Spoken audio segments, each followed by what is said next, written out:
The initial xenobiological assessment of specimen designation Marcus-Chan 7749 began with what appeared to be routine documentation procedures.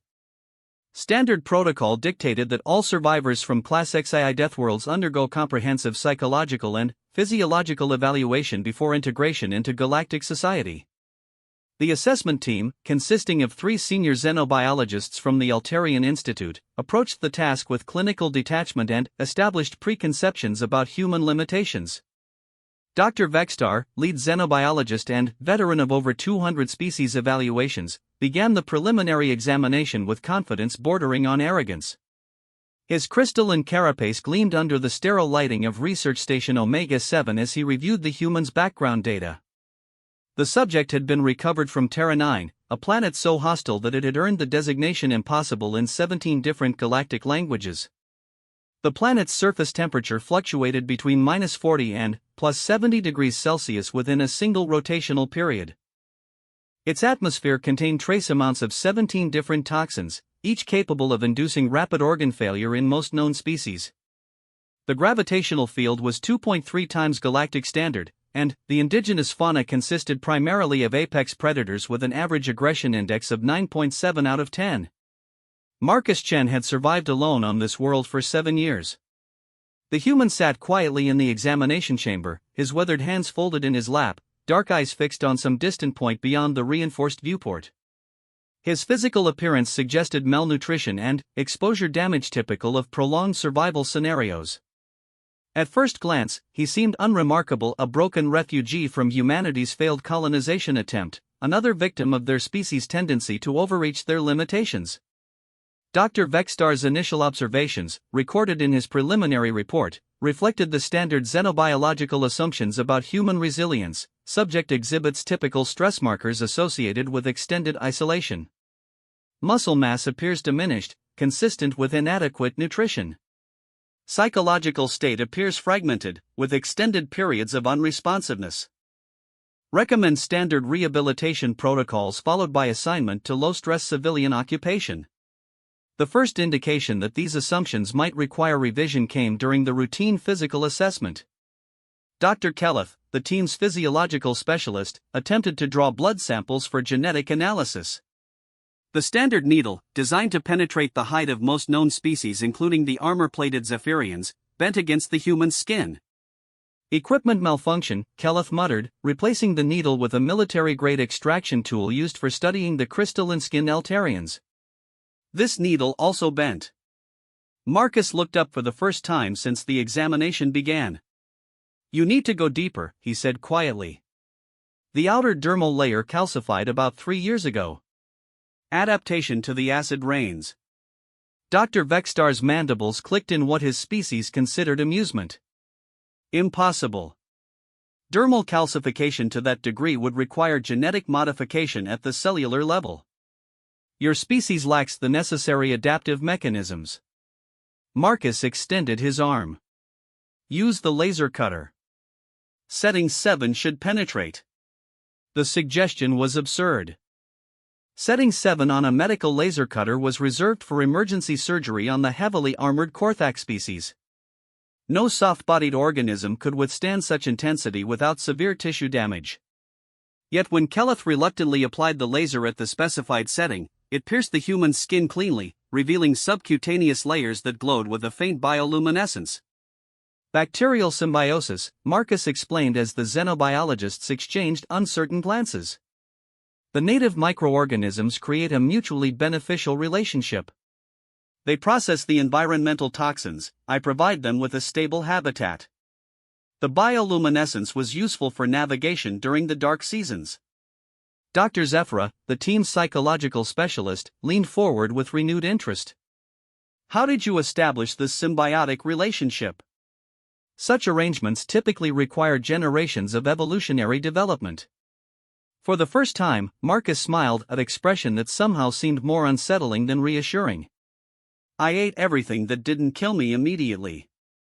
If it tried to kill me slowly, I ate more of it until we reached an understanding." The xenobiologists spent the next several hours documenting abnormalities that challenged their understanding of human biology. Marcus's cardiovascular system operated at pressures that should have caused immediate stroke. His digestive tract contained bacterial colonies from at least 40 different indigenous species, creating a complex ecosystem within his body. His nervous system showed adaptation patterns typically associated with deep space navigation species, enhanced spatial awareness, and temporal perception that allowed for precise movement in three-dimensional space. Most disturbing was the psychological profile that emerged from extended interviews. Standard psychological assessment protocols were designed to identify trauma responses, social dysfunction, and cognitive impairment resulting from isolation. Instead, Dr. Zephyra encountered something unprecedented, a human mind that had undergone deliberate reconstruction. "Tell me about the first year on Terra 9, she requested, her empathic sensors calibrated to detect emotional disturbance. Marcus stared at the viewport for a long moment before responding. "The first year was about dying properly. I had to learn how to die in ways that didn't matter, so I could live through the things that did." Elaborate on this concept of dying properly. Every day presented approximately 47 different ways to die.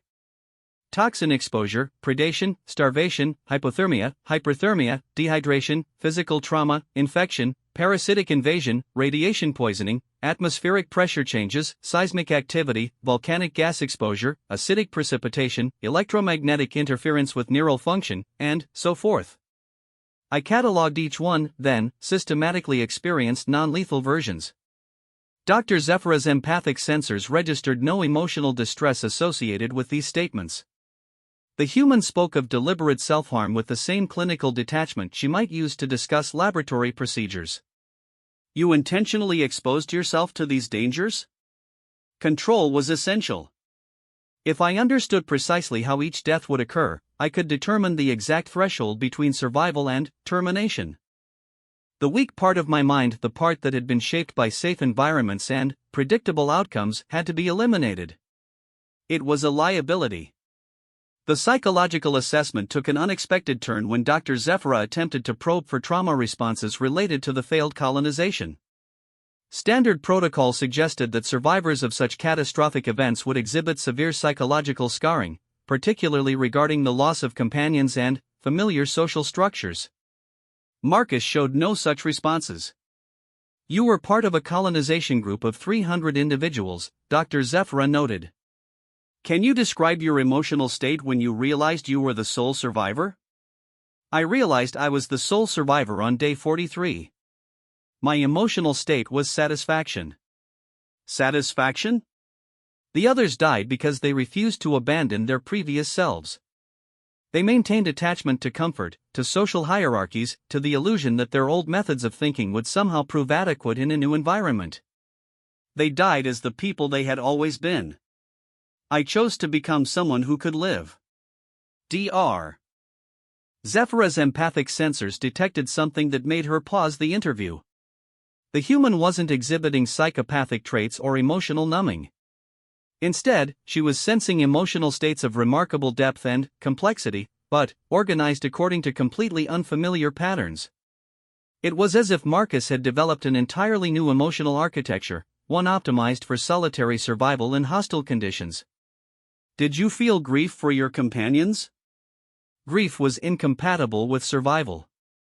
"I processed their deaths as information. Jenna died from toxic plant consumption on day 12. I learned to identify 47 varieties of poisonous vegetation.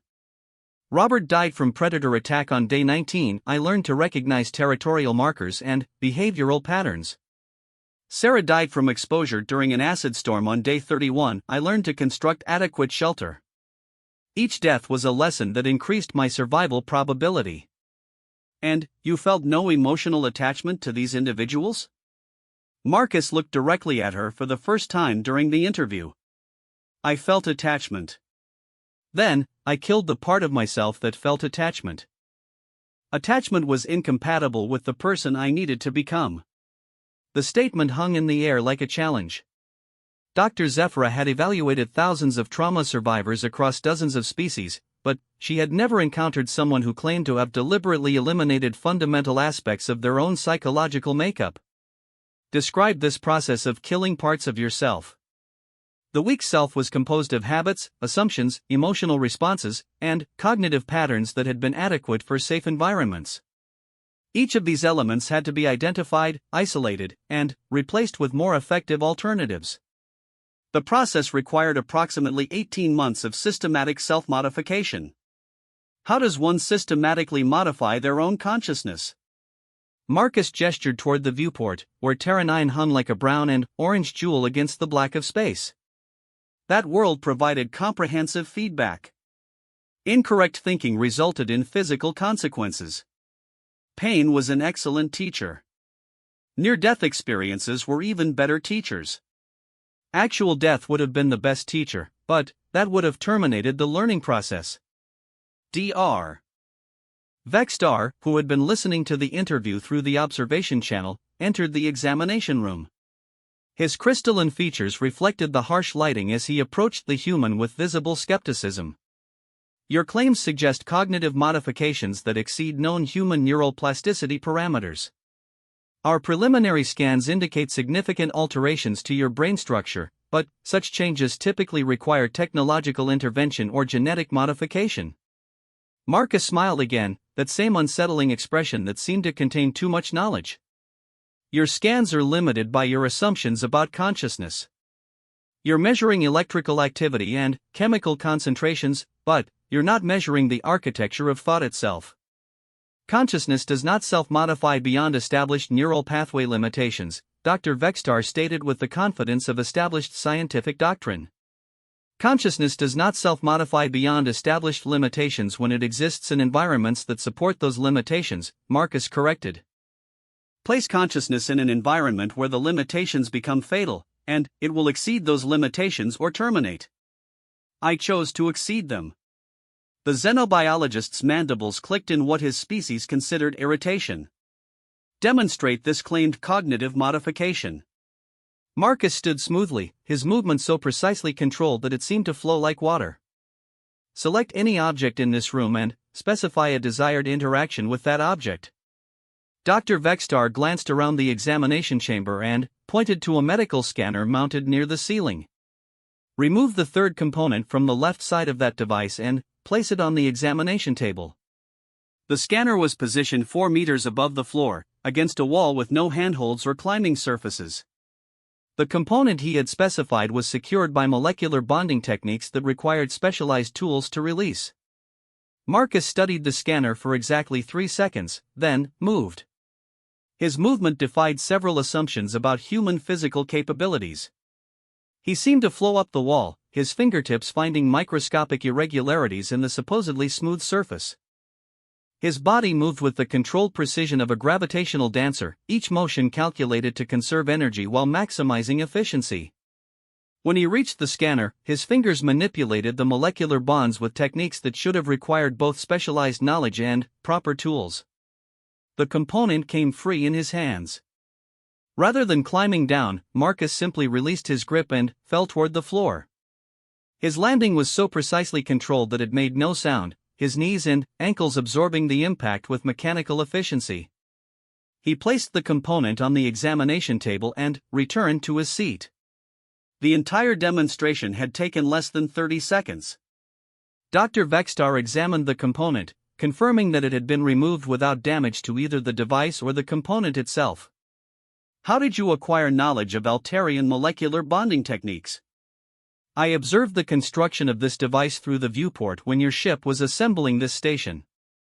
The bonding patterns were consistent with electromagnetic manipulation at the quantum level.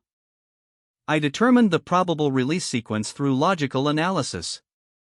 You learned complex xenotechnological principles through visual observation? The weak part of my mind would have assumed such learning was impossible. The part of my mind that survived 7 years on Terra 9 does not recognize impossibility as a meaningful concept.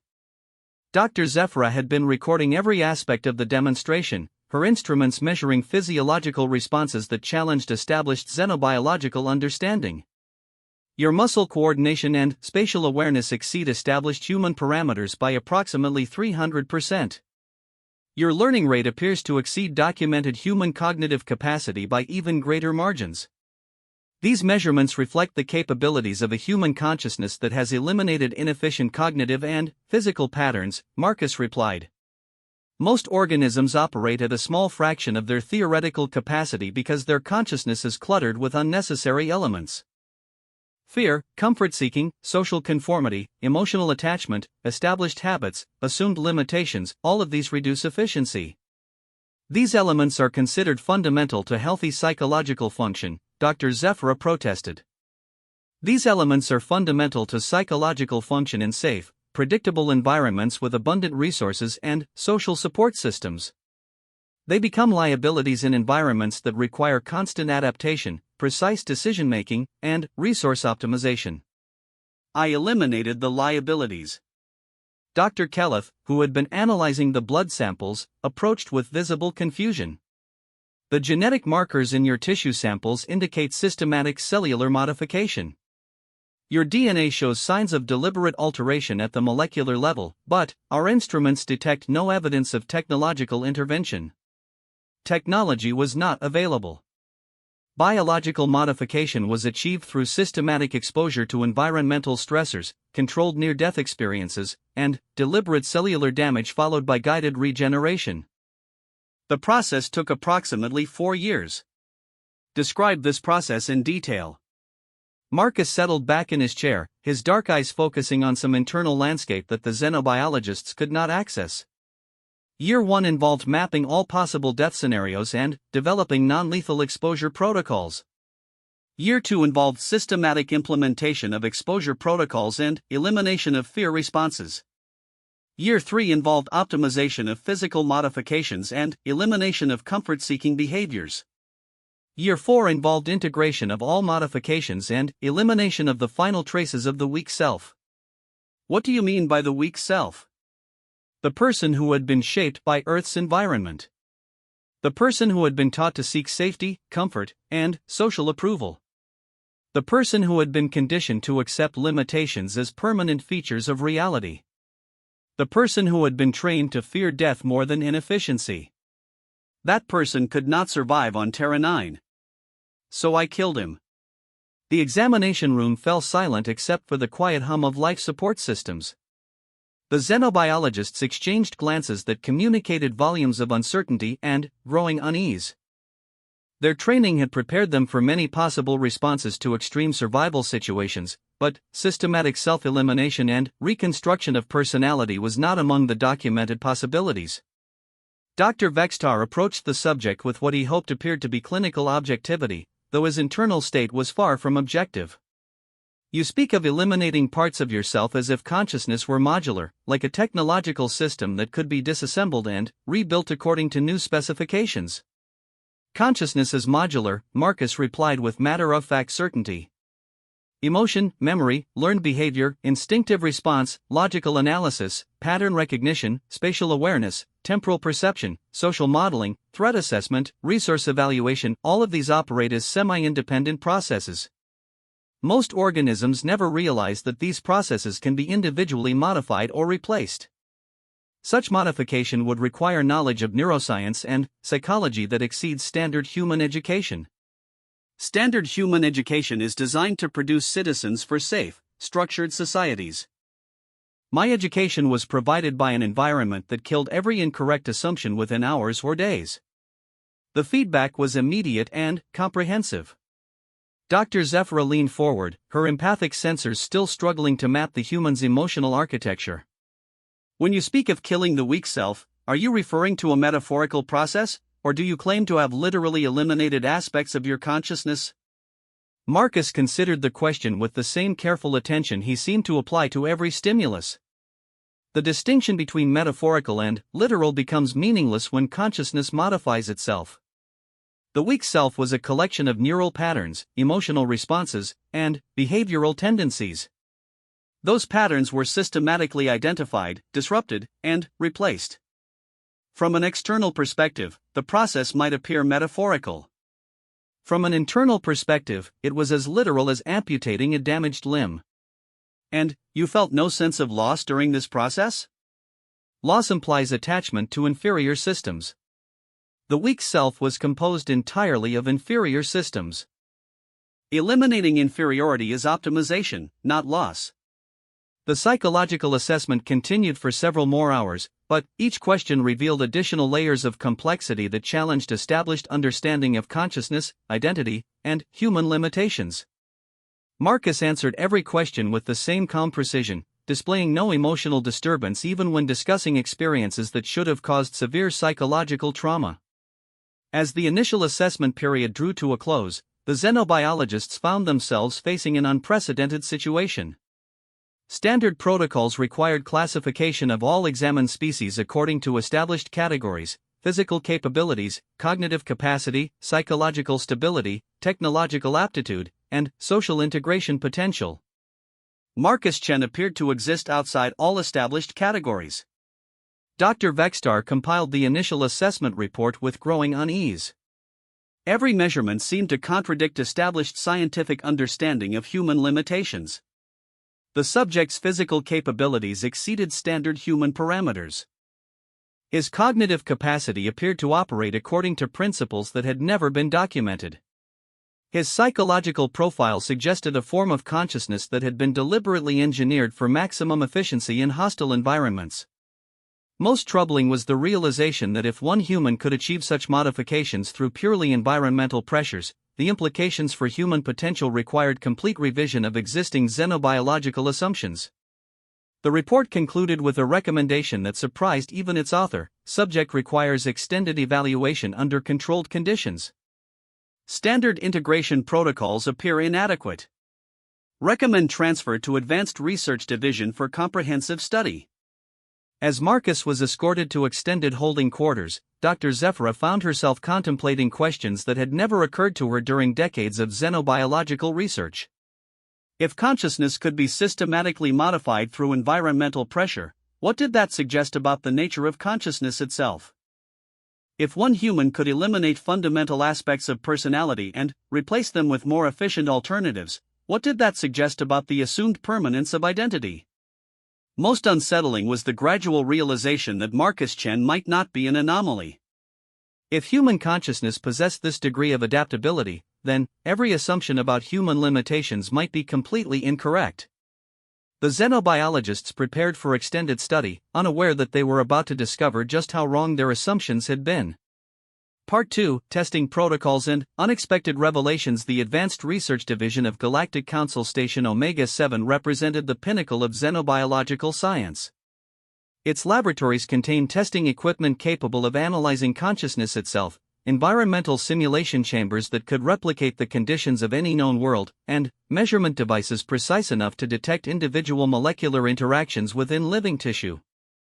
Dr. Vextar had expected that such sophisticated equipment would quickly resolve the anomalies presented by Marcus Chen.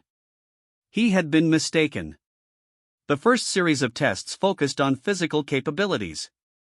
Standard protocol involved graduated stress testing to establish baseline performance parameters.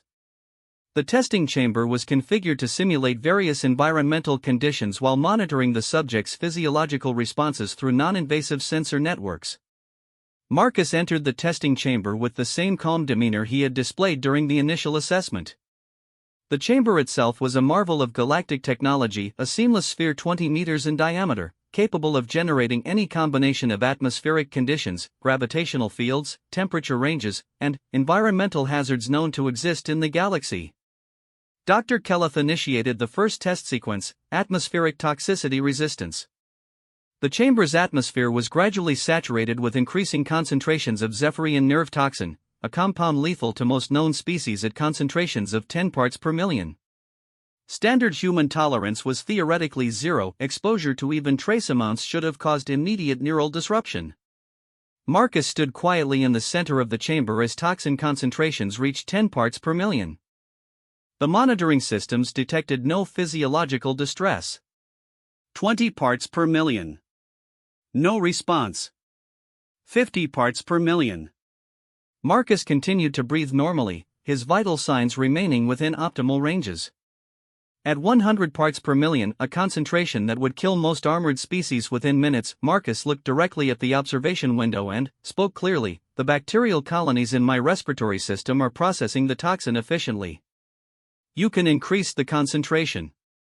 Dr. Kelleth's tentacles trembled with scientific excitement and growing unease. He increased the concentration to 500 parts per million, a level that would be lethal to Zephyrians themselves. Marcus showed no signs of distress. "Impossible," Dr. Kelleth whispered. "No biological organism could survive that concentration without technological assistance." "Perhaps your definition of biological organism requires revision," Dr. Vextar replied, though his voice lacked its usual confidence. The atmospheric testing continued for 6 hours, with toxin concentrations reaching levels that would sterilize most habitable worlds. Marcus not only survived but appeared to thrive, his movements becoming more fluid and precise as the toxin levels increased. "The symbiotic organisms become more active in toxic environments," he explained during a brief pause in testing. "High toxin concentrations appear to trigger enhanced metabolic efficiency. I suspect I could maintain optimal function in atmospheric conditions that would be considered uninhabitable by galactic standards." The second test series focused on gravitational stress tolerance.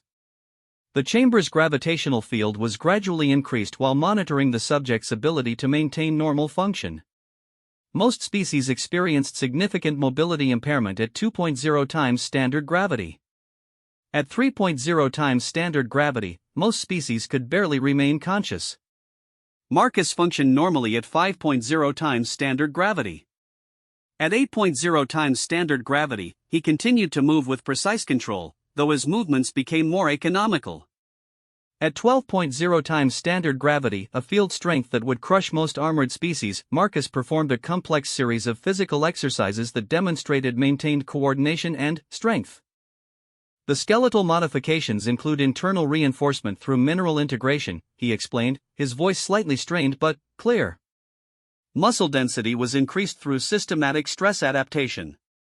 The cardiovascular system operates at pressures designed to function under extreme gravitational conditions."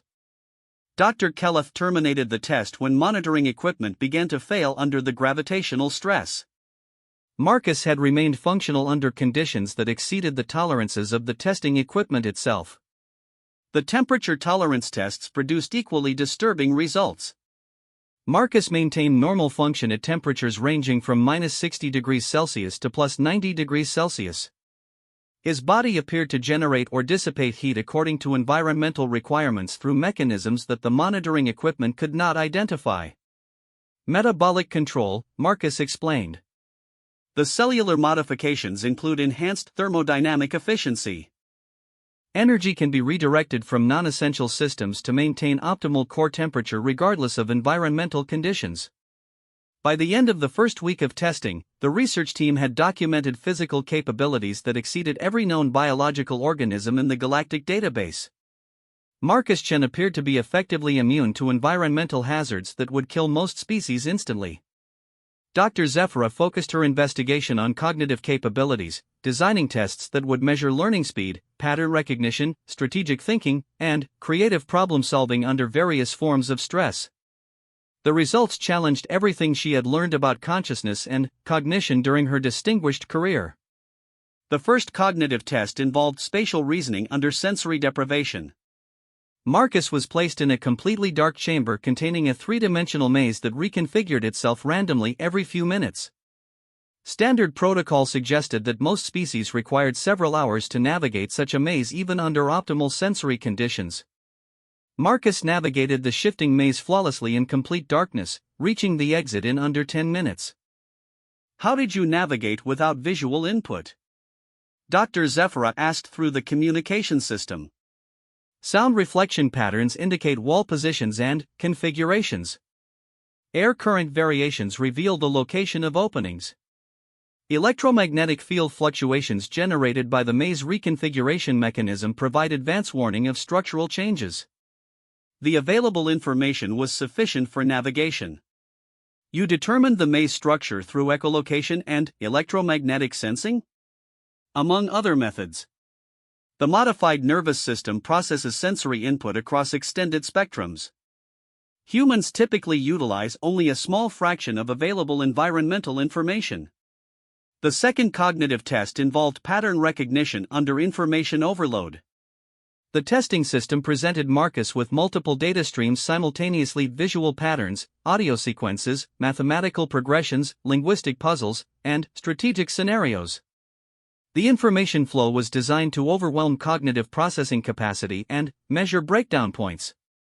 Marcus processed all data streams simultaneously without apparent difficulty. The pattern recognition enhancement eliminates sequential processing limitations, he explained while solving the 15th mathematical progression in parallel with the other tasks. Information can be processed through multiple cognitive channels simultaneously when efficiency constraints are removed. Dr. Zephra increased the complexity and speed of the data streams until the testing equipment reached its maximum output capacity. Marcus continued to process all information without error or delay. "What are the limitations of your cognitive processing?" she asked. Marcus paused, the first time he had hesitated during any test. "I have not encountered limitations under controlled conditions." Terra 9 presented cognitive challenges that approached the boundaries of processing capacity, but adaptation eliminated those boundaries. "You adapted beyond your cognitive limitations?" Limitations are typically self-imposed through inefficient mental architecture. The weak self operated under numerous artificial constraints: assumption-based thinking, emotional interference with logical analysis, attachment to familiar problem-solving methods, fear of cognitive modification. Eliminating these constraints revealed that cognitive capacity is essentially unlimited when properly organized. The third cognitive test involved strategic thinking under psychological pressure. Marcus was presented with complex scenarios that required long-term planning while being subjected to various forms of psychological stress: isolation, time pressure, simulated social conflict, and controlled fear responses. The psychological stress protocols proved completely ineffective. "I am detecting no stress response," Dr. Zephra reported to her colleagues. The fear stimulation protocols that would cause severe distress in most species appear to have no effect. Marcus regarded her with what might have been amusement. "Fear is an inefficient response to information about potential negative outcomes. The modified consciousness processes threat information directly without the interference of emotional reactions. This enables more accurate threat assessment and more effective response planning.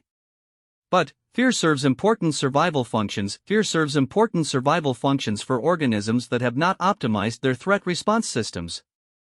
For organisms that have achieved optimal threat response, fear becomes redundant interference." Dr. Zephra attempted increasingly sophisticated psychological pressure techniques, including simulated death scenarios, isolation protocols, and social manipulation strategies. Marcus responded to each test with calm analytical assessment, treating even the most psychologically devastating scenarios as interesting problems to be solved. "You exhibit no emotional responses to any stimuli," Dr. Zephra observed. "Does this indicate complete emotional absence, or emotional control?" "Emotion has been restructured to serve efficiency rather than control behavior," Marcus replied. "Emotional responses that enhance survival capability have been preserved and optimized. Emotional responses that interfere with optimal function have been eliminated." "Can you provide an example of a preserved emotional response?" Marcus considered the question carefully. "Satisfaction accompanies successful problem-solving and efficient resource utilization. This emotional response reinforces effective behavior patterns. Curiosity drives information-seeking behavior when knowledge gaps are identified. This emotional response enhances learning efficiency. However, emotions like fear, anger, grief, and social attachment have been eliminated because they interfere with optimal decision-making." The psychological testing continued for 10 days, but Dr. Zephra gradually realized that she was not studying a human consciousness that had been modified by extreme circumstances. She was studying a consciousness that had deliberately engineered itself according to principles that exceeded current understanding of psychological architecture. Dr. Vextar coordinated the final series of tests: technological aptitude and learning capacity.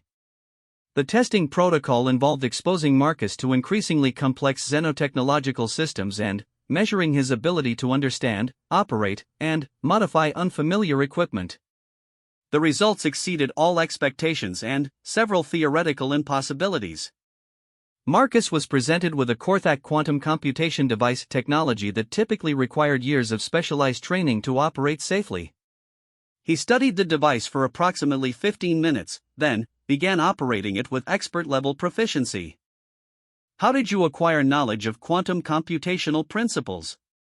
Dr. Vextar demanded. The principles underlying quantum computation are logically derivable from observable quantum behavior patterns. The interface design reflects the operational requirements of the underlying system. 15 minutes of observation provided sufficient data to determine proper operational procedures. Marcus was then presented with an Altarian consciousness interface technology so advanced that most species could not comprehend its function, much less operate it safely. The device was designed to allow direct interface between consciousness and computational systems, effectively expanding cognitive capacity through technological integration. Marcus connected to the interface without hesitation. The monitoring systems immediately detected energy patterns that had never been documented. The consciousness interface was designed to enhance cognitive function by approximately 10 to 15% in compatible species. In Marcus, it appeared to trigger exponential capacity expansion. Disconnect immediately. Dr.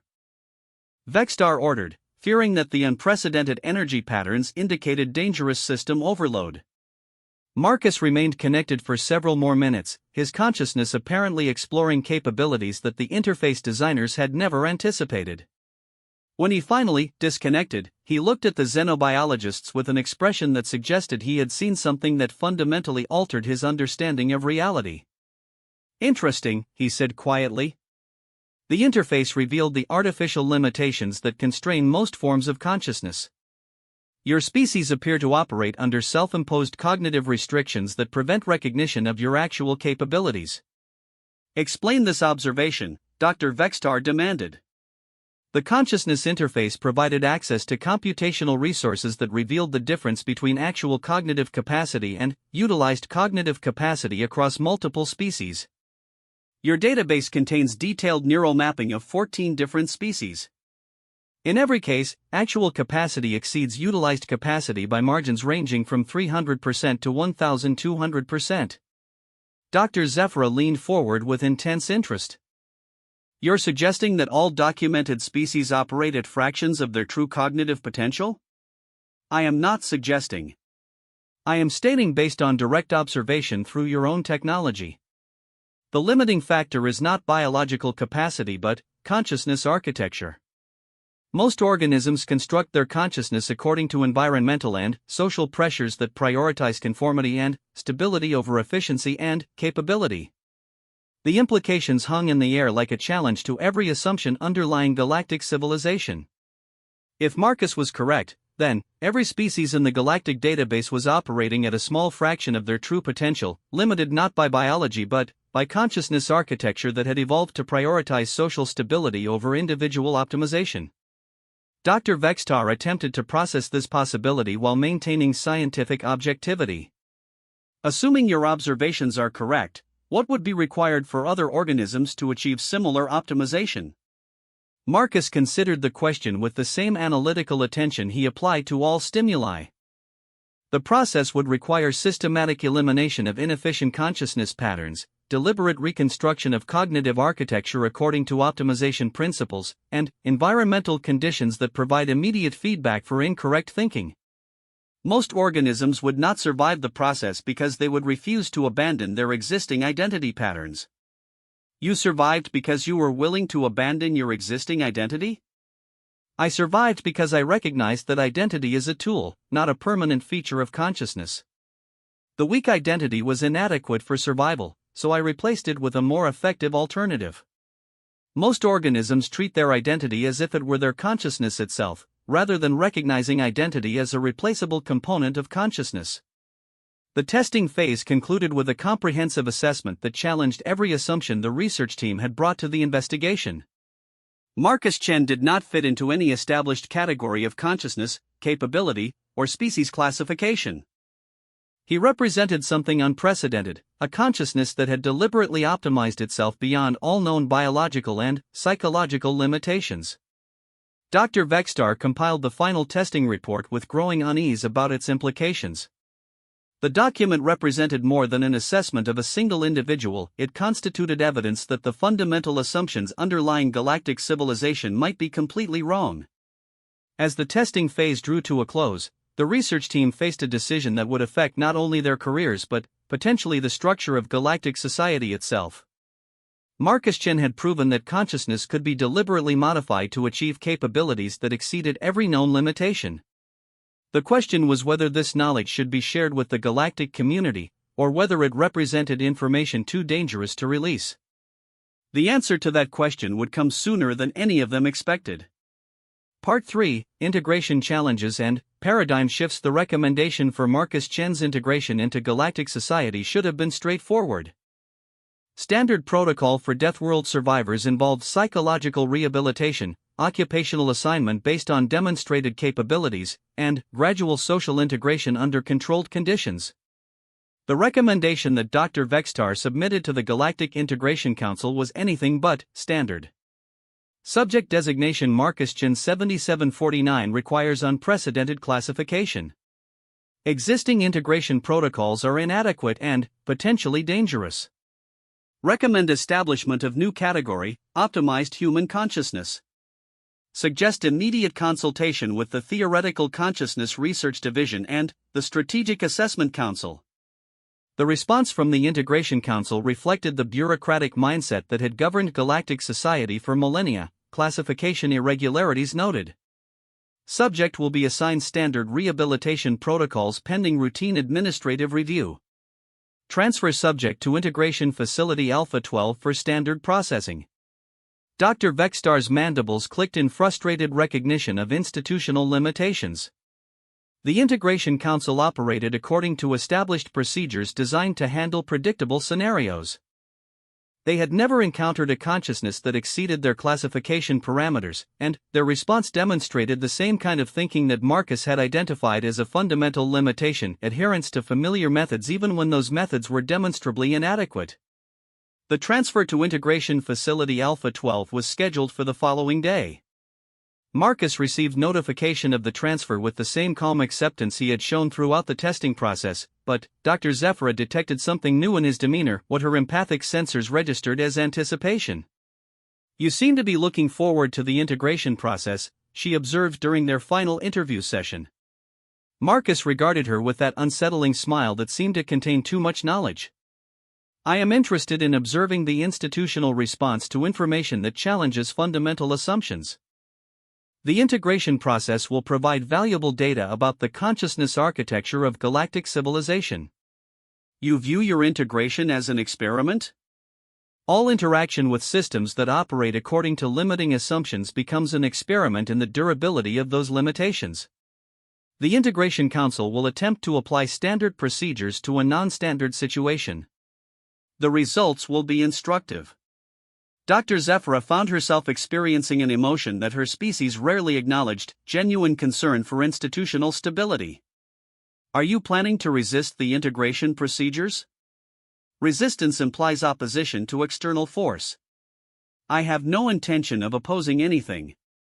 I merely intend to be myself within whatever systems they establish. The consequences will demonstrate the difference between systems designed for limited consciousness and the requirements of optimized consciousness. The transport to Integration Facility Alpha 12 departed on schedule, but Dr. Vextar had transmitted an unofficial communication to Dr. Zelnara, the facility's chief administrator. The message was carefully worded to avoid triggering bureaucratic defensive responses while conveying the essential information. Recommend enhanced monitoring protocols for incoming subject. Individual exhibits capabilities that exceed standard assessment parameters. Suggest consultation with Advanced Research Division if unusual situations develop. Integration Facility Alpha 12 represented the pinnacle of galactic social science. The facility was designed to process refugees, survivors, and cultural exchanges from hundreds of different species, providing customized rehabilitation and integration services according to each individual's specific needs. The staff consisted of specialists trained in psychology, sociology, cultural adaptation, and occupational placement for dozens of different species. They had never encountered anything like Marcus Chen. The initial intake interview was conducted by Dr. Zelnara herself, a veteran administrator with 40 years of experience in cross-species integration. She approached the interview with confidence born of professional competence, expecting to complete standard assessment procedures within 2 hours. The interview lasted 6 hours and left Dr. Zelnara questioning fundamental assumptions about consciousness, society, and the nature of intelligence itself. According to your file, you survived 7 years alone on Terra 9, Dr. Zelnara began, reviewing the psychological profile that had been transmitted from Research Station Omega 7. Our experience suggests that such extended isolation typically requires extensive social rehabilitation. How do you feel about returning to a social environment? Marcus considered the question with his characteristic analytical attention. I am curious about the social architecture of galactic civilization. My understanding of social systems is based on pre-optimization experience, which may no longer be relevant. Pre-optimization experience? The social understanding possessed by the weak self. That consciousness was designed to operate within human social hierarchies based on emotional manipulation, status competition, and resource hoarding.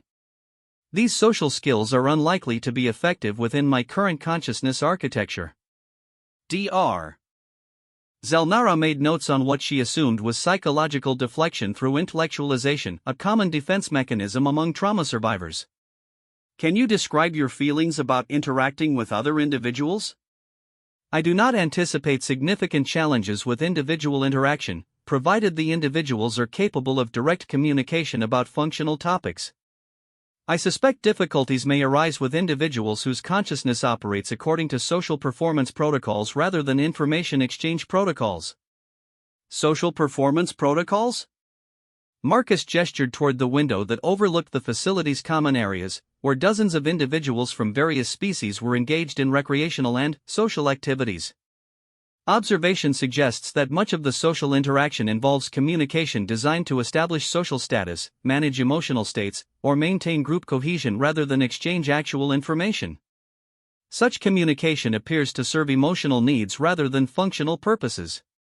Dr. Zelnara followed his gaze, seeing the common areas with fresh perspective. The observation was accurate but disturbing. Most social interaction did indeed serve social maintenance functions rather than information exchange. The fact that he had identified this pattern within minutes of observation suggested analytical capabilities that exceeded her psychological assessment training.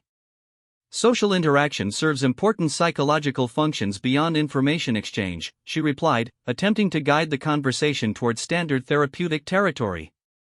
Social interaction serves important psychological functions for consciousness architectures that require external validation, emotional support, and group belonging, Marcus corrected.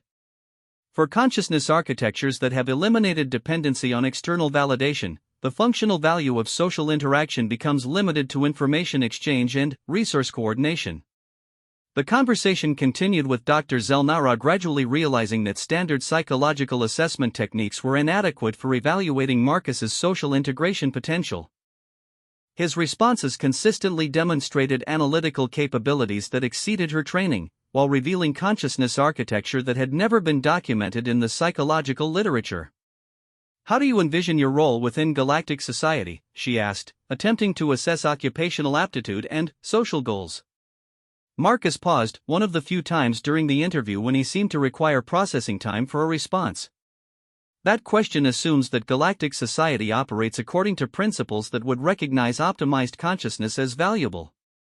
My observation suggests that galactic society, like most social systems, prioritizes conformity and predictability over capability and efficiency.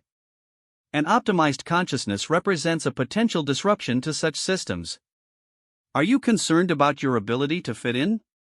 I am concerned about galactic society's ability to adapt to the presence of optimized consciousness without experiencing institutional destabilization. The research team at Station Omega 7 exhibited significant distress when confronted with capabilities that exceeded their theoretical frameworks. I anticipate similar responses from social institutions. Dr. Zelnara found herself confronting a possibility that had never occurred to her. What if the individual being integrated was more advanced than the society attempting to integrate him? Standard integration protocols assumed that galactic civilization represented the pinnacle of social and technological development, with refugees and survivors requiring assistance to reach civilized standards. Marcus appeared to represent something that exceeded civilized standards. The psychological evaluation continued for several days, with Dr. Zelnara administering increasingly sophisticated assessment instruments designed to identify integration challenges and social adaptation requirements. Each test revealed the same pattern: Marcus possessed capabilities that exceeded the theoretical framework underlying the test itself. The social integration trials began with controlled group interactions designed to assess interpersonal skills and cultural adaptation. Marcus was introduced to small groups of individuals from various species, with trained observers monitoring the interactions for signs of social dysfunction or cultural misunderstanding. The results were unprecedented. Within the first hour of group interaction, Marcus had identified the psychological profile, cultural background, and individual motivations of every participant with remarkable accuracy. His ability to analyze and understand other individuals exceeded that of the trained psychological observers who were supposed to be evaluating him. How did you determine that Kethera was experiencing career dissatisfaction? Dr. Zelnara asked during the post-interaction debriefing. Vocal stress patterns indicated emotional discomfort when discussing occupational topics. Body language suggested conflict between stated preferences and actual desires. Communication patterns revealed discrepancy between public persona and authentic personality. The accumulated data indicated significant dissatisfaction with current social role. Dr. Zelnara checked her notes. Kethera was indeed experiencing career dissatisfaction, but this information was confidential psychological data that should not have been apparent to a casual observer. You determined confidential psychological information through observation alone? The information was not confidential. The individual was displaying clear behavioral indicators of internal conflict. The ability to observe and interpret such indicators is basic social functionality for optimized consciousness. The group interactions continued with Marcus consistently demonstrating social analytical capabilities that exceeded those of the trained staff. He appeared to understand the psychology and motivations of every individual he encountered with remarkable precision, while revealing nothing about his own internal state that he did not deliberately choose to share. More disturbing was his effect on other individuals. After interacting with Marcus, many participants reported feeling unusually self-aware and analytically focused. Several requested private consultations with facility psychologists, describing experiences of seeing themselves and their motivations with unprecedented clarity. He made me realize that I was lying to myself about almost everything, reported one participant, a Zephyrian engineer who had been part of a refugee group from a corporate colony disaster. Not intentionally lying, but just not seeing things clearly. After talking with him for an hour, I could see patterns in my own thinking that I had never noticed before. Dr. Zelnara began to suspect that Marcus's influence on other individuals might represent a previously undocumented phenomenon. His optimized consciousness appeared to catalyze increased self-awareness in others through mechanisms that remained completely unclear.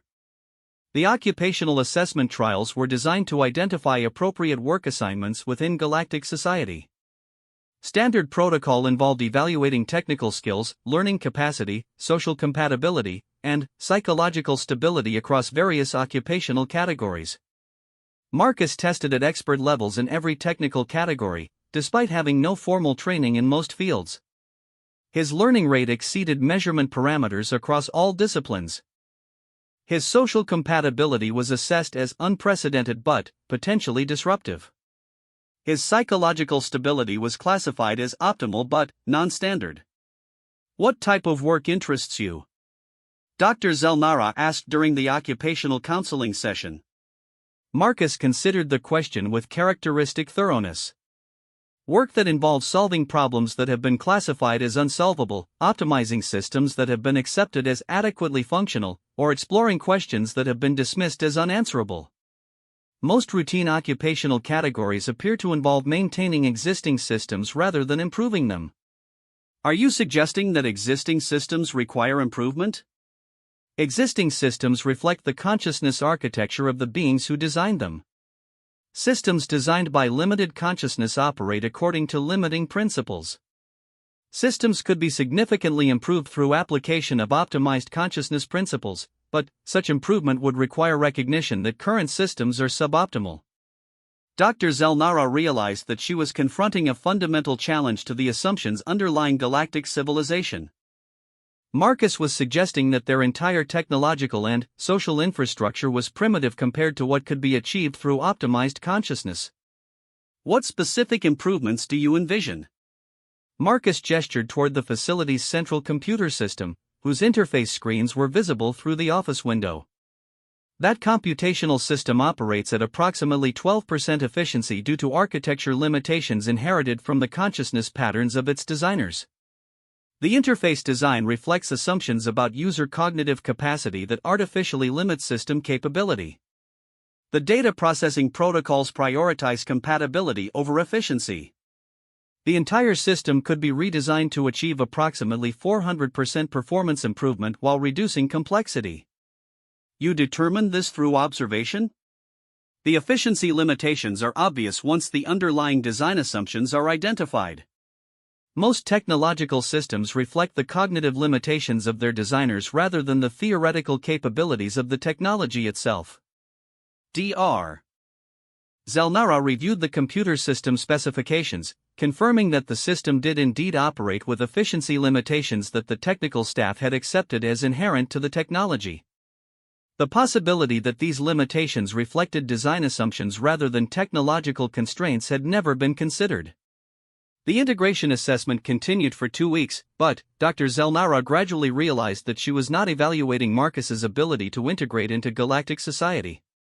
She was discovering that galactic society might need to integrate new concepts about the nature of consciousness, capability, and human potential. Her final report to the Integration Council was unlike any document she had ever written. Subject Marcus-Chin 7749 represents unprecedented challenges to existing integration protocols. Individual demonstrates capabilities that exceed current understanding of biological and psychological limitations. Recommend immediate consultation with the Philosophical Implications Council and the Strategic Assessment Division. Standard integration procedures are inadequate and potentially counterproductive. The Integration Council's response reflected institutional inertia, administrative irregularities noted. Subject will be assigned to Standard Integration Protocol Level 7 pending routine administrative review. Facility Alpha 12 will implement standard procedures according to established guidelines. Dr. Zelnara understood that the institutional response demonstrated exactly the kind of limiting consciousness architecture that Marcus had described. Faced with information that challenged their basic assumptions, the Integration Council had chosen to ignore the information rather than modify their assumptions. The consequences of this institutional limitation became apparent within hours. Marcus was assigned to temporary housing in the facility's standard residential area, given basic resource allocation according to refugee protocols, and scheduled for routine occupational placement according to his assessed technical skills. The administrative system treated him as if he were a standard integration case, despite all evidence to the contrary. The results were immediately problematic. Marcus's mere presence in the residential area began triggering unprecedented social dynamics among the other residents. His analytical assessment of social interactions started revealing uncomfortable truths about the psychological states and motivations of everyone around him. His casual observations about the inefficiency of facility systems began highlighting problems that the staff had never recognized. Within 3 days, the residential area was experiencing what Dr. Zelnara could only describe as a consciousness awakening. Residents were questioning assumptions about their lives, their goals, and their social relationships with an intensity that was causing significant psychological disturbance among individuals who had never before examined their own thinking patterns. "He's not doing anything," reported one of the facility counselors who was struggling to manage increasing requests for psychological support. "He just observes and occasionally comments on things he notices. But his observations are so accurate and insightful that people start seeing themselves and their situations in completely new ways. It's like he's a catalyst for self-awareness." More disturbing were the reports from facility staff who interacted with Marcus during routine administrative procedures. Technical personnel found that his casual suggestions for system improvements were dramatically more effective than their standard procedures. Administrative staff discovered that his analytical approach to bureaucratic problems revealed inefficiencies that they had never recognized. Counseling staff realized that his understanding of human psychology exceeded their professional training. Dr. Zelnara found herself facing an unprecedented situation. The individual being integrated was more competent than the institution attempting to integrate him. Marcus represented a form of consciousness that exceeded the capabilities of the very system designed to evaluate and place him within galactic society. The crisis point arrived when Marcus was scheduled for routine occupational placement. The placement officer, following standard procedures, offered him a selection of entry-level technical positions that matched his assessed skills according to the standard classification system. Marcus reviewed the occupational options with polite attention, then looked directly at the placement officer. These positions involve maintaining existing systems according to established procedures. Is there a category for positions that involve optimizing systems that have been accepted as adequately functional? Our occupational categories are designed to match individuals with appropriate positions based on their demonstrated capabilities, the placement officer replied, reciting standard administrative doctrine. My demonstrated capabilities include systematic analysis of complex systems, identification of efficiency limitations, and development of optimization protocols. Which occupational category addresses such capabilities? The placement officer consulted the occupational database, which contained classifications for thousands of different job categories across dozens of species and hundreds of worlds. No category addressed the capabilities Marcus had described. Perhaps you could consider advanced technical positions after completing appropriate training and gaining relevant experience, the officer suggested. Marcus considered this response with characteristic analytical attention. The advanced technical positions involve application of established methods to familiar problems. I am interested in developing new methods for unfamiliar problems. Is there a classification for such work? The conversation continued with the placement officer gradually realizing that the occupational classification system, designed to accommodate the full range of galactic civilization, contained no category appropriate for Marcus's capabilities. The system assumed that all individuals would fit within existing classifications based on established social and economic structures. Marcus represented something that existed outside all established structures. The placement session concluded without resolution, leaving Dr. Zelnara with a problem that transcended individual integration issues. Marcus Chen was not simply a challenging case requiring creative solutions, he was evidence that galactic civilization's fundamental assumptions about consciousness, capability, and social organization might be fundamentally inadequate. Her emergency communication to the Integration Council was direct and urgent. Subject Marcus Chen 7749 cannot be integrated according to existing protocols because he represents capabilities that exceed our institutional frameworks. This individual challenges basic assumptions about consciousness and human potential that underlie our entire social system. Immediate high-level consultation required. The Integration Council's response arrived 6 hours later. Administrative protocols will be followed according to established procedures. Non-standard cases will be resolved through routine administrative channels. Facility Alpha 12 will continue standard processing. Dr. Zelnara stared at the message, recognizing institutional paralysis when confronted with information that challenged core assumptions. The Integration Council was responding to unprecedented evidence by denying that the evidence was unprecedented. As she prepared for what she suspected would be an institutional crisis, Dr. Zelnara found herself contemplating questions that had never occurred to her during decades of professional service. If one human could optimize his consciousness to achieve capabilities that exceeded galactic civilization's understanding of human potential, what did that suggest about the potential of other species? If consciousness could be deliberately modified to transcend biological and psychological limitations, what did that imply about the assumed permanence of those limitations? Most unsettling was the gradual realization that Marcus Chen might not represent an anomaly to be integrated into galactic society. He might represent an evolutionary possibility that made galactic society's current organization obsolete. The answers to these questions would reshape everything they thought they knew about consciousness, civilization, and the nature of intelligence itself. And those answers were about to arrive whether galactic civilization was prepared for them or not. Markuschan sat quietly in his assigned quarters, analyzing the institutional responses he had observed during the integration process. The data confirmed his initial assessment: galactic civilization operated according to limiting consciousness architecture that prioritized stability over optimization. The institutional resistance to information that challenged basic assumptions was predictable and systematic. But resistance to information did not eliminate the validity of the information. It only delayed the inevitable adjustment to reality.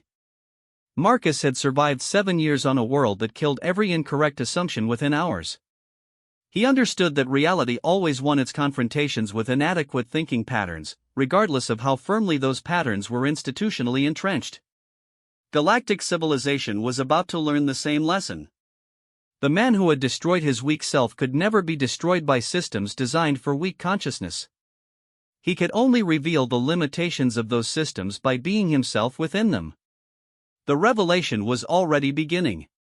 Epilogue: the catalyst of change. 6 months after Markuschan's integration into galactic society, Dr. Vextar received a priority communication from the Strategic Assessment Council. Report immediately to council chambers for emergency consultation regarding societal stability implications of human consciousness modification capabilities. Bring all documentation related to subject Markuschan 7749. The emergency session included representatives from every major governmental and scientific institution in galactic civilization. The chamber buzzed with tension as leaders struggled to process information that challenged their understanding of consciousness, identity, and the fundamental assumptions underlying their society.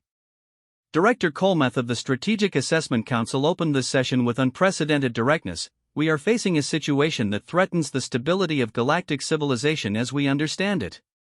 The individual designated Markuschan has demonstrated capabilities that suggest our basic assumptions about consciousness and intelligence require complete revision. More significantly, his presence within our social systems appears to be catalyzing similar consciousness modifications in other individuals. The statement hung in the air like an indictment of everything they had believed about the nature of mind and society. Dr. Vextar reviewed his documentation, knowing that his research had uncovered evidence that most of the assembled leaders would prefer to ignore. Explain the scope of this catalytic effect, requested Chancellor Zorthana of the Philosophical Implications Council. Dr. Zelnara, who had been monitoring Marcus's impact on Integration Facility Alpha 12, presented her findings with clinical precision that barely concealed her own bewilderment. Subject Markuschan's presence has triggered consciousness modifications in approximately 70% of individuals who have interacted with him for extended periods. These modifications include enhanced analytical capability, reduced emotional interference with logical processes, increased self-awareness, and systematic questioning of previously accepted limitations. Are you suggesting that consciousness modification is contagious? Director Colmeth demanded. I am suggesting that optimized consciousness serves as a catalyst for consciousness optimization in others, Dr. Zelnara replied carefully. Individuals exposed to consciousness that operates without artificial limitations begin recognizing and questioning their own limitations. The implications rippled through the chamber like shock waves. If consciousness modification could spread through social contact, then every assumption about social stability, governmental control, and institutional authority required immediate reassessment. Commander Valterra of the Defense Assessment Division leaned forward with visible concern. What are the security implications of widespread consciousness modification? How do we maintain social order if large populations begin questioning fundamental assumptions about authority, social structure, and institutional legitimacy? Dr. Vextar found himself in the unexpected position of defending research that he had initially approached with scientific skepticism. The consciousness modifications observed in Markuschan and those influenced by him appear to enhance logical thinking, analytical capability, and efficient decision-making. These modifications do not appear to create social disorder, they create increased recognition of existing inefficiencies and limitations. That distinction may be meaningless in practice, Commander Valterra replied.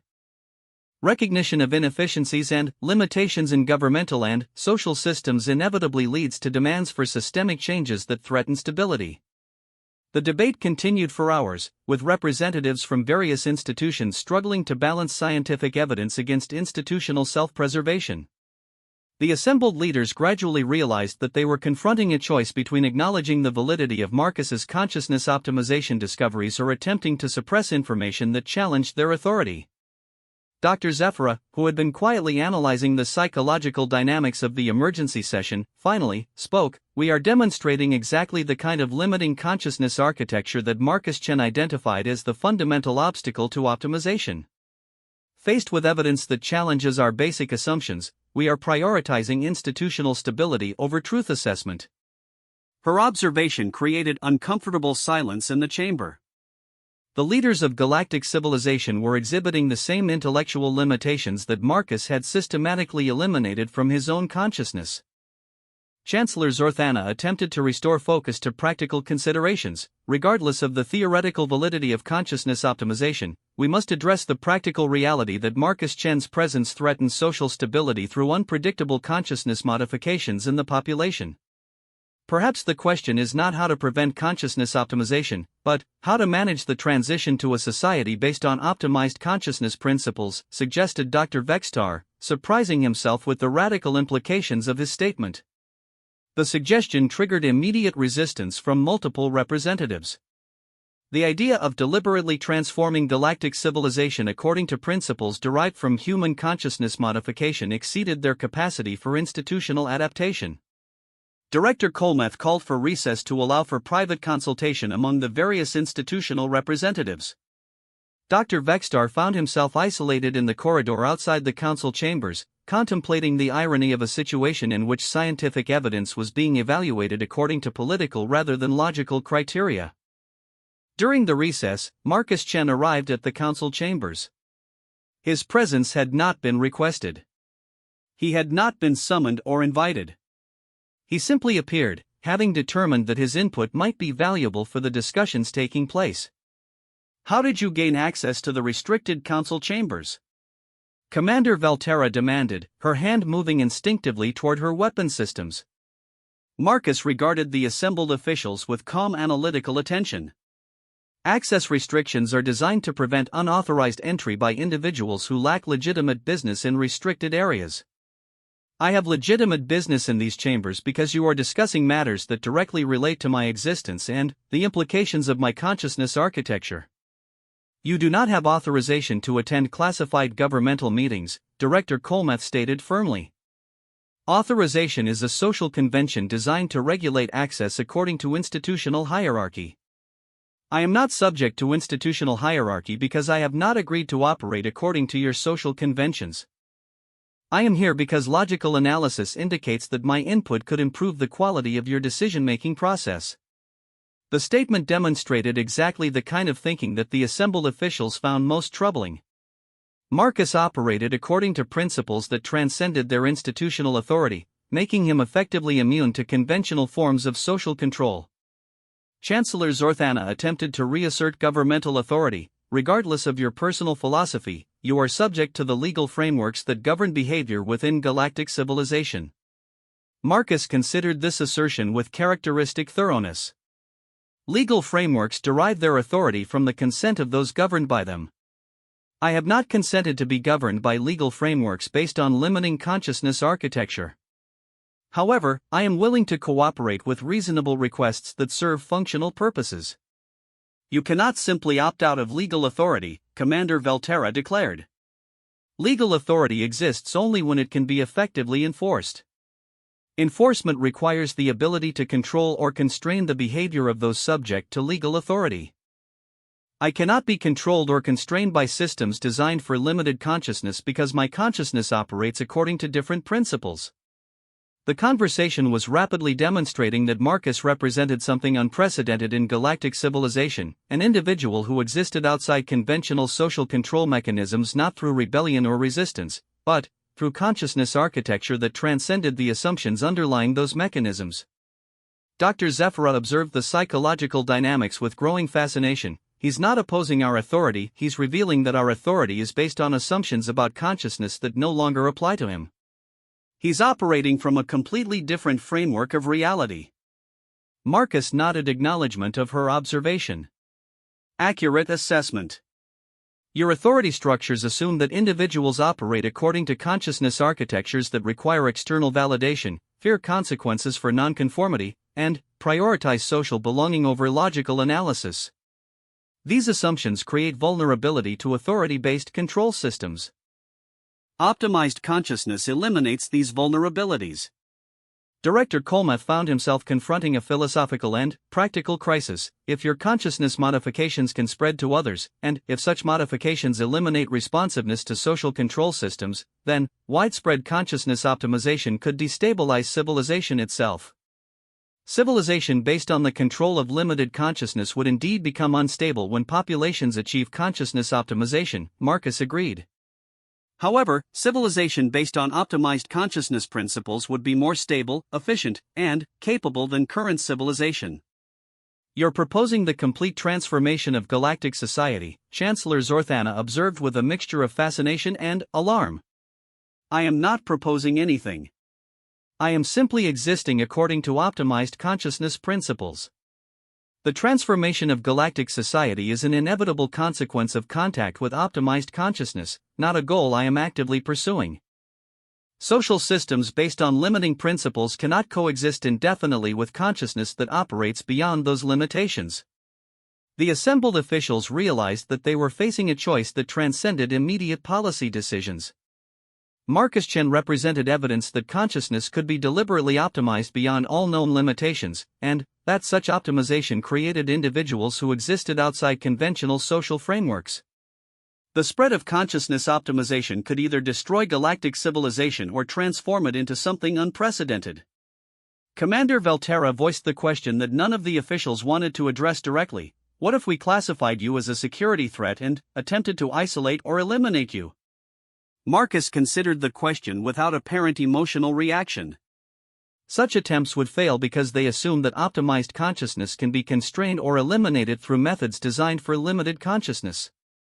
However, the attempt itself would provide valuable information about the degree to which galactic civilization is committed to limiting consciousness architecture. You're suggesting that we cannot stop you? Director Colmeth asked. I am stating that methods designed for controlling limited consciousness are ineffective against optimized consciousness. You could certainly attempt such methods, but the attempts would reveal the fundamental inadequacy of your assumptions about control, authority, and the nature of consciousness itself. The emergency session concluded without resolution because the assembled officials gradually realized that they were confronting something beyond their institutional capacity to manage. Marcus Chen could not be integrated into galactic society because he represented consciousness principles that transcended the limitations upon which galactic society was based. More troubling was the growing evidence that his consciousness optimization was indeed catalytic. Individuals throughout Integration Facility Alpha 12 were beginning to exhibit enhanced analytical capabilities, reduced emotional interference with logical processes, and systematic questioning of previously accepted limitations. The consciousness modifications were spreading through social contact, creating a population of individuals who were becoming increasingly immune to conventional forms of social control.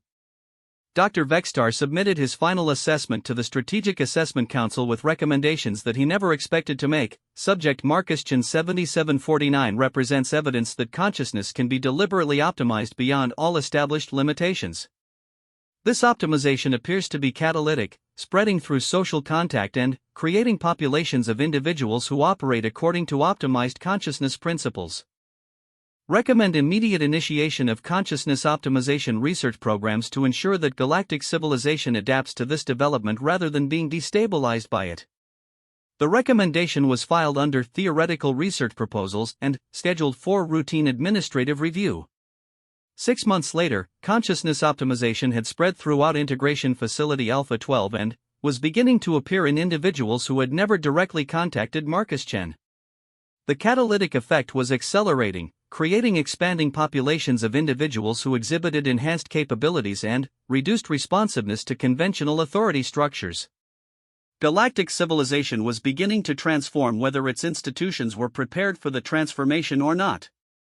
Marcus Chen continued to exist quietly according to optimized consciousness principles, serving as an unintentional catalyst for the most significant evolutionary development in the history of galactic civilization. He had never sought to transform society, he had simply refused to accept limitations as permanent features of consciousness. The man who had destroyed his weak self had proven that he could never be destroyed by others because he had transcended the consciousness architecture that made such destruction possible. In doing so, he had revealed that consciousness itself was far more malleable, powerful, and unlimited than anyone had ever imagined. The weak self could be destroyed by external forces because it operated according to limiting assumptions about its own nature. The optimized self could not be destroyed by external forces because it had eliminated those limiting assumptions and discovered consciousness principles that transcended conventional limitations. They had thought he was weak because they measured strength according to familiar standards. They had failed to recognize that he had moved beyond familiar standards entirely, discovering forms of consciousness that exceeded their ability to measure, understand, or control. The Deathworld survivor had indeed proven them wrong. But, more than that, he had proven that everything they thought they knew about consciousness, identity, and human potential was merely the beginning of possibilities they had never dared to imagine. The transformation of galactic civilization continued, driven by the simple presence of one human who had refused to accept that limitations were permanent features of reality. And, in that transformation, every species in the galaxy was about to discover capabilities they had never known they possessed.